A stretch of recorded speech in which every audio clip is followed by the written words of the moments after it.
মৃত মানুষের কণ্ঠ কি আবারও যুদ্ধের ডাক দিতে পারে? ইতিহাস বলে না, কিন্তু ডিজিটাল যুগে সেই অসম্ভবকে যেন সম্ভব করে তুলেছে মধ্যপ্রাচ্যের সাম্প্রতিক এক ঘটনা। একটি পোস্টে জুড়ে দেয়া একটা ছবি আর কয়েকটা শব্দেই নতুন আতঙ্ক ছড়িয়ে পড়েছে বিশ্বজুড়ে। শুক্রবার ভোরে সামাজিক যোগাযোগ মাধ্যম এক্সে একটি রহস্যময় পোস্ট সামনে আসে।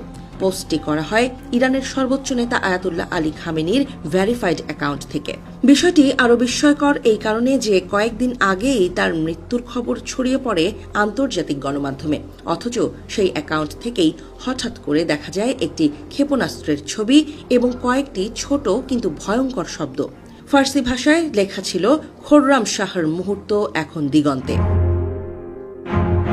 এই একটি বাক্যই যেন নতুন করে উত্তেজনা তৈরি করেছে পুরো মধ্যপ্রাচ্যে, কারণ খোররাম শাহর কোনো সাধারণ শব্দ নয়, এটি ইরানের অন্যতম শক্তিশালী ব্যালিস্টিক মিসাইলের নাম।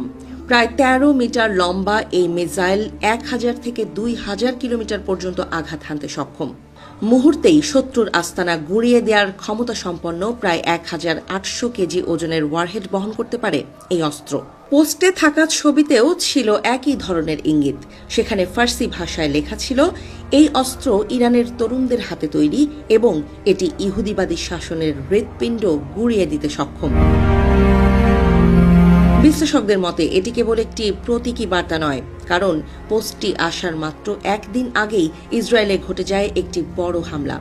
তেল আবিবের কাছে অবস্থিত বেন গুরিয়ন বিমানবন্দর এবং পার্শ্ববর্তী একটি বিমান ঘাঁটিকে লক্ষ্য করে ক্ষেপণাস্ত্র আঘাত হানে।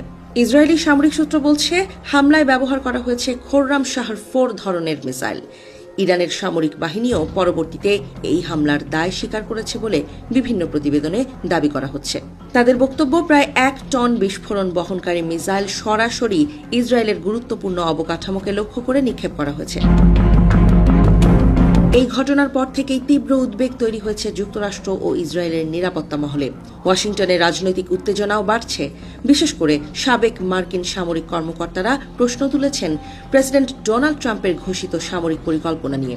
তাদের দাবি, কথিত অপারেশন এপিক ফিউরি আসলে বড় কোনো কৌশলগত সামরিক পরিকল্পনা নয়, বরং এটি যুক্তরাষ্ট্রের আসন্ন মধ্যবর্তী নির্বাচনের আগে রাজনৈতিক সমর্থন আদায়ের একটি প্রচেষ্টা হতে পারে।